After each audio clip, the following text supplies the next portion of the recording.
But previously it would be Marmoush steps up and scores, De Bruyne steps up and scores. Now it's basically Foden, and that's it. If Haaland was to go, and he was to get an injury, which he does get muscle injuries here and there because he's so powerful and so quick, and there's so much of him that he does get injured more often. So I do think another goal scorer has got to be really, really high on Man City's wish list this January. I would think so. Big time. I would think so. I mean, whether or not they can do it, well, they obviously have got Marmoush as well. But you're comparing Haaland to Marmoush. They're very different, and like. But I meant in the way of like when Marmoush stepped up second half of last season, and he got a few good goals. I think as well, like. I actually think midfield is somewhere as well they need to look at. That might be more of a summer thing, like more of a long-term successor to Rodri, because we still don't really know what version of Rodri we're getting. Never anything near what he was before. No, I don't think so. It's not happening. But either way, like I think even half of Rodri is pretty decent. But I think they need a long-term plan for that. It's hard when you have Haaland because the next best thing is never going to be anywhere near as good. Let's be realistic. Yeah. But they are going to have to find something, because if they do get, and if he does get injured at some point, then it's a long day. I don't necessarily think City have the manpower, the firepower that they had in the past, maybe, to be able to do that. Although obviously they don't. Losing De Bruyne is so huge for them. It's huge. Yeah, it's huge. Yeah, I think You're talking about one of the greatest to ever play in the Premier League. That's what we're talking about. Easily. Yeah, Crazy. De Bruyne's Premier League icon for sure. But yeah, I do think it's got to be DM. Yeah, as you said, because I like Nico Gonzalez. I like Nico big Gonzalez. time. I think he's fantastic. But DM for sure. Centre back as well, maybe even for Man City. I think so. As well. Centre back. It's the spine for Man City. Their out wide flair is interesting. Amazing. They're not linked with Mark Guehi. They might be towards the end of the season, though. I think he's gone in January. You don't think he goes in January to someone? I don't think there's any chance he leaves, no. I think Palace will fancy Liverpool themselves for the conference. I think Palace will fancy themselves for the conference. Palace have got to be favourites for the Conference League if they decide to just throw their Prem season. Kind of. If they tune in Conference League and they lock in that knockout stage. Think about Glasner, fantastic knockout stage manager. Glasner's not actually very happy. Glasner's fuming. Glasner's not happy right now. Yeah. Palace are definitely someone that need I've got one of my best mates is a Palace fan, and he's like, we need like 4 signings in January. Yeah. Big time. And they're doing well, considering if you're saying they need 4 Glasner signings. is doing an absolutely really stunning job at Palace this season. They got European football for the first time ever, and then in the transfer window they made £16 million. Yeah, it's insane.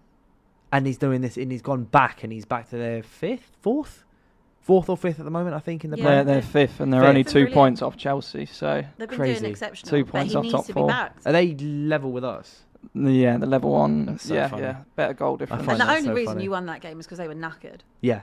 But this is the thing. This is why I'm saying that if they are to win the Conference League, which I think they can, big time, if they can, is if they basically throw their Premier League season. And do what Spurs do. If Palace decide that they go, you know what, 12th again, it's fine. Like, we'll take 12th again if it means they can go. I think any Palace fan would take that, really, wouldn't they? Absolutely. Every day of the week. If you say to Palace fan, would you finish 1 point above relegation but win the Conference League? They're taking that. Anything for more trophies. Like you said, you've got your first trophy in ages and you're on the hunt. You want more. Hungry. Palace fans are like, they don't care about the league as long as they stay in it. No, exactly. As long as they stay in it, I really don't think Palace fans care too much about the league if they can get that Conference League final. And I think they're probably the best club in that competition. Yeah.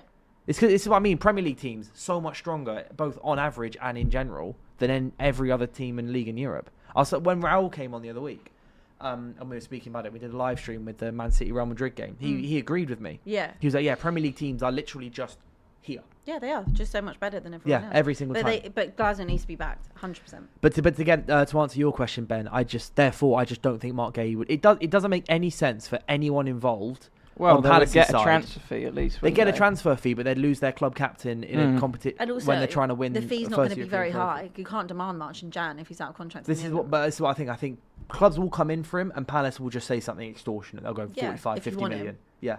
And Guehi probably accept it. Do Liverpool need to pay that? That's the thing. Like, is it worth it for them to sort of push on with their probably season? Not for the rest of this season. No, because they could get him for free in 6 months' time.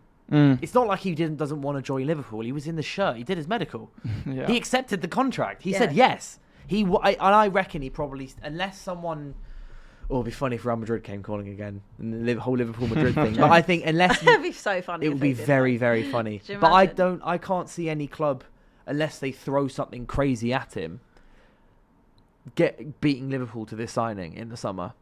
Yeah, but even then, Guehi will be able to use the summer to leverage probably a better contract at Liverpool, because he's basically going, I've saved, like, I didn't join last summer, you've saved 30 mil. Give me a higher contract. He'll be a year older, potentially a European trophy winner as well. That I think, from Palace's side and from Guehi's side, it makes no sense to leave in Jan. Beat the drop. Yeah, that would be incredible. But Leicester obviously went to go win the league. That would be mad. Wolves win the league next season? Not win but just stay up by the skin of their teeth. If they stay up, fair play to them, but I would give that a 1 in a billion. Decent odds. I wonder what the odds are for that. Don't know. I'm not offering that to you, by the way. No, we're not offering it. I'm not taking that. But yeah, no. And finally, Liverpool. Obviously, I know we touched on Liverpool needing a centre back. But is there any other positions you reckon Liverpool might want to look at? Like Semenyo, really. Well, Semenyo, I know. Obviously, as I said, that's the one that's on everyone's list. But I think they need someone in midfield. But yeah, you look at Alexis McAllister, who's just not having a great season. They won't do it in Jan, but that's one for the summer. They need someone in midfield. Do you reckon it might be another season of gutting a fair, decent number of players? I don't even know if it's gutting. Well, you say that. I could see them moving on someone like a Gakpo, maybe in the summer or something like that. I could. I don't think they're going to get rid of McAllister or obviously Gravenberch or anyone like that. But Endo, like, I just think there might be a few of those squad players that they. You think then we might see another very heavy summer from them? Depends how well they do. Well, if they sell Salah for 150 million, which is what is rumoured, or 100 million. Who's buying Salah for 150 Saudi are going to pay extortionate money for Salah. Yeah, but they'd pay massive money for Salah, but I'm thinking 60 or something. Oh, well, they'll take that as well, to be fair. Maybe it was last summer. I don't think anyone's giving 150 million. Salah's only leaving if the club and Salah agree that he's leaving. And this is what I said about Liverpool. My little theory about if they were to agree. I know obviously he made amends for the Brighton game, etc. But my theory with this is that they'll sit down in Jan when they come back, and if the conclusion is that Salah's like, you know what, we should stop here, we should end here. You know, we made kind of patched up relations a little bit. Gone to AFCON, come back. Liverpool will think of a fee that will be something like 60, and they'll just wait for like 4 TNT is saying Saudi could offer up to 100 million for Salah. So if you get that on the 70, I don't know what it is, but I reckon 70 odd. I can't see it being any more than 60, because I think Liverpool will just kind of pick a fee, because it'll be pure profit for Liverpool. It's not like they're trying to balance any sort of books here, because he signed multiple contracts. His amortization finished about 3-4 years ago at this point.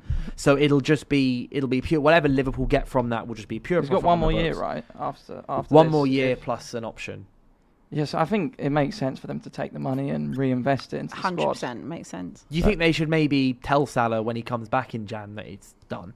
I think they'll. Like, do you reckon they should be a bit more forceful, or should they sit down and let Salah come to the decision? No, I think that they'll be. I think there's so many conversations that would have been going on behind closed doors. I think that there'll be a conversation that's been going on from last week. Part of me still thinks he won't come back after AFCON. Genuinely. Yeah, I was surprised. I mean, I remember saying, and I remember Flex said the same thing a few weeks ago as well, that he'd already played his last game for Liverpool. But I think maybe now he's played his last game for Liverpool. He got the assist, 2-0 win. I wouldn't be surprised. But during AFCON, because he is also physically closer to Saudi as well. I don't think that necessarily makes a difference. Actually, maybe he isn't, because it's in Morocco.